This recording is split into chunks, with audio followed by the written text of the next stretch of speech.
ठीक है, cutting angle या पॉइंट एंगल।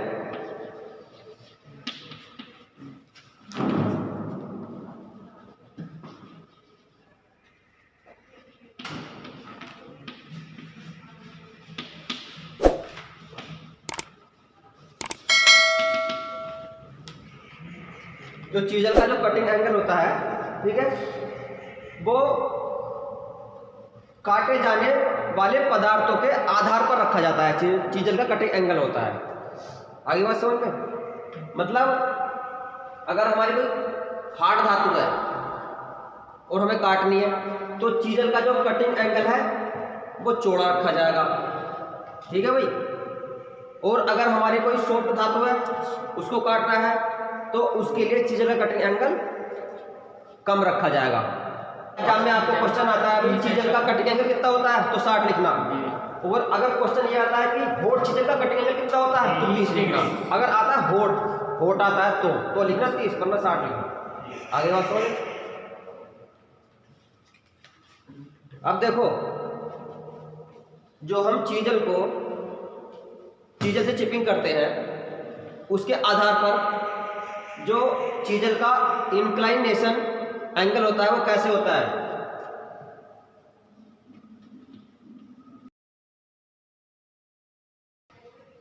ये हमारी चीजल है, ये चीजल का एंगल है।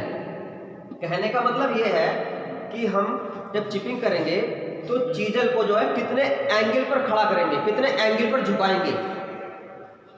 चीजल का झुकाव कोण, इंक्लिनेशन कोण, ठीक है। तो इसका पॉइंट एंगल कितना होता है भाई, यहां से यहां तक ही तो पॉइंट एंगल है ये। यानी कि ये जो एंगल हो जाएगा ये कितना हो जाएगा भाई तो 60 है ना, 60 तो है, 60 डिग्री, ठीक है। अब हमें ये पता है कि ये लंब है, ये आधार है, तो ये तो 90 डिग्री बन गया ना पूरा, ठीक है, 90 कोण बन गया है। लेकिन अब ये जो है ये वाला यहां से यहां तक 60 हो गया, यहां से यहां तक 60 हो गया, ठीक है। तो ये जो कोण बनेगा ये जो कोण कहलाता है इसका क्लियरेंस एंगल कहलाता है, ठीक है। ये क्लियरेंस एंगल कहलाता है। ये होता है तुम्हारा 10 डिग्री का, ठीक है। और ये जो कोण बचा ये बाकी का ये तुम्हारा 20 डिग्री, इसको कहते हैं हम रैक एंगल।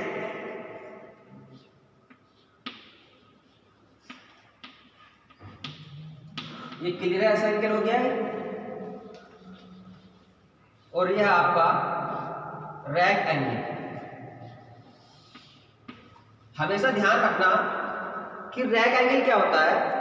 रैक एंगल किसी भी कटिंग टूल का वो एंगल होता है जिसके द्वारा जो छिलका उतरता है ना उस एंगल से फिसल के जाता है वो। अभी मान लो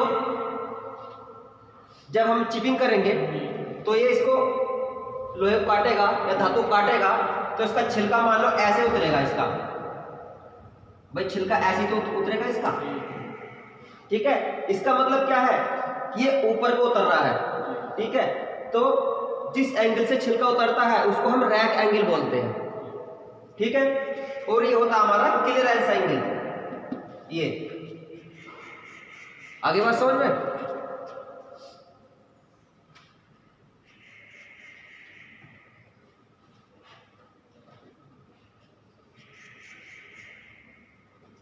यानी कि रैक एंगल में लिखो कि चीजल के कटिंग एंगल के, लिख रहे हो, चीजल के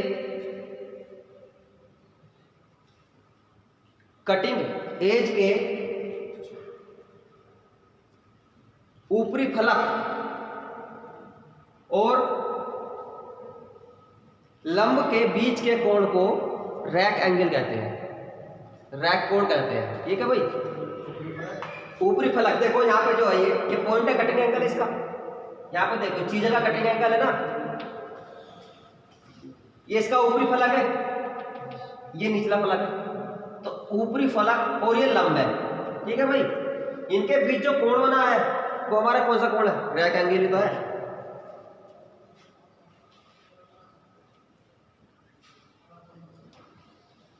अब बात आती है क्लियरेंस एंगल की, ठीक है। इसमें लिखो, ये डाल के नीचे क्लियरेंस एंगल।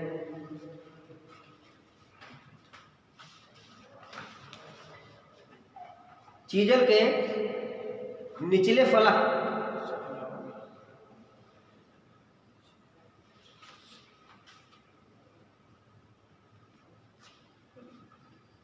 और काटे जाने वाली धातु की स्पर्श रेखा के बीच के कोण को हम क्लियरेंस एंगल कहते हैं।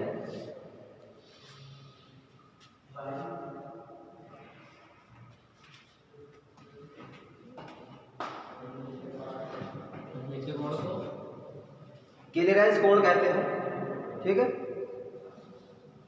अब ये ध्यान रखना है, अगर बेसिकली पूछता है कि भाई चीजल का क्लियरेंस एंगल कितना होता है, तो ध्यान रखना 10 डिग्री 10 अंश का कोण होता है, ठीक है। रैक एंगल कितना होता है? 20 अंश का। रैक एंगल ऊपर होता है। अब इसमें एक बात का ध्यान दो, अभी ना, अब इस बात का ध्यान दो कि बाई चांस अगर हमने क्लियरेंस एंगल कम कर दिया, अगर मान लो 10 डिग्री, अगर हम इसको कम कर देंगे यानी कि इसको झुका देंगे तो कम हो जाएगा ना, तो क्या होगा? तो इसको काटेगी नहीं, वो फिसल जाएगी, चीजल फिसल जाएगी ना। क्वेश्चन आता है, अगर इसको कम कर दोगे तो चीजल फिसल जाएगी, या फिर अगर हम इसको कम कर देंगे रैक एंगल को तो क्या होगा?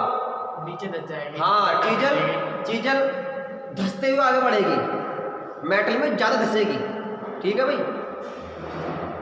अब जो विभिन्न धातु है उनके अनुसार चीजल के कटिंग एंगल कितने रखे जाते हैं। क्वेश्चन आ जाता है कभी कि अगर 20 डिग्री से रैक एंगल ज्यादा रख दिया जाता है तो चीजल पर क्या प्रभाव पड़ेगा? चीजल जो है घुस के चलेगी धातु में ज्यादा, ठीक है।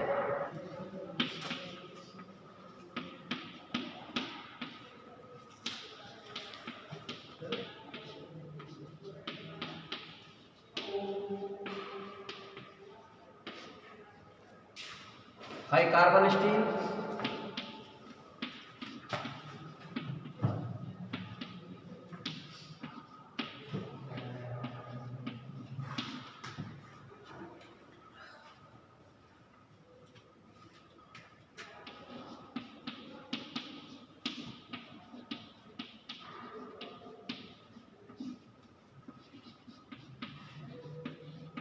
माइल्ड स्टील, ये टेबल तुम्हें याद रखनी है। जो हाई कार्बन स्टील है, ठीक है, उसके लिए पॉइंट एंगल होता है हमारा 65 अंश का कोण, ठीक है। और झुकाव कोण कितना होता है हमारा? 39.5, ठीक है। कास्ट आयरन के लिए पॉइंट एंगल कितना होता है? 60, झुकाव कोण 37। माइल्ड स्टील के लिए पॉइंट एंगल 55, झुकाव कोण 34.5, ठीक है। और पीतल के लिए पॉइंट एंगल 50, झुकाव कोण 32। तांबा के लिए पॉइंट एंगल 45, झुकाव कोण 29.5। एल्यूमिनियम के लिए पॉइंट एंगल 30 और झुकाव कोण 22, ठीक है। ये आपको याद रखना है कि कभी कभी क्या है, जब हम लगातार चीजल का यूज करते हैं तो उसका जो हेड हो जाता है ना, वो मशरूम हो जाता है। मशरूम मतलब जो उसका हैमर का है, सॉरी चीजल का हेड होता है, उस पर जब हम चिपिंग करते हैं तो बार बार हैमरिंग करते हैं, तो बार बार चोट पड़ने से क्या होता है, उसका जो हेड होता है चीजल का वो फैल जाता है। देखा होगा, उसका जो लोहा होता है वो फैल जाता है चारों तरफ को, तो उसको बोलते हैं हम हेड का मशरूम होना, ठीक है। तो उसमें क्या है कि मशरूम जब हेड हो जाता है तो उससे दुर्घटना हो सकती है, ठीक है, भी चोट लग सकती है। बाई चांस उसका हेड मशरूम हो गया, हमने चोट मारी हैमर से, तो लोहा छिटक के किसी की आंख में जा सकता है, दुर्घटना हो सकती है। तो क्या है, जब भी चीजल का हेड मशरूम हो जाए तो उसको ग्राइंडर कर देना चाहिए, ठीक है भाई। ग्राइंडर से उसका जो एक्स्ट्रा लोहा होता है, जो फटा हुआ लोहा होता है, जो छिटका हुआ लोहा होता है, उसको हटा देना चाहिए, ठीक है। और जब लगातार चिपिंग करते हैं, यूज करने के बाद लगातार जो है चीजल की जो कटिंग एंगल होता है वो भी उसका कुंठ पड़ जाता है, मतलब उसकी धार खत्म हो जाती है, तो उस पर दोबारा धार लगाने के हम ग्राइंडिंग करते हैं। ठीक है, तो जब हम चीजल के कटिंग पॉइंट पर धार लगाएंगे, ग्राइंडिंग करेंगे, तो धार लगाते समय धार लगाई, ठीक है, उसको पानी में डुबोएंगे, धार लगाते समय लगातार उसको पानी में डुबोएंगे। ठीक है, तो ऐसे जो है उसमें चीजल पर धार लगाते हैं।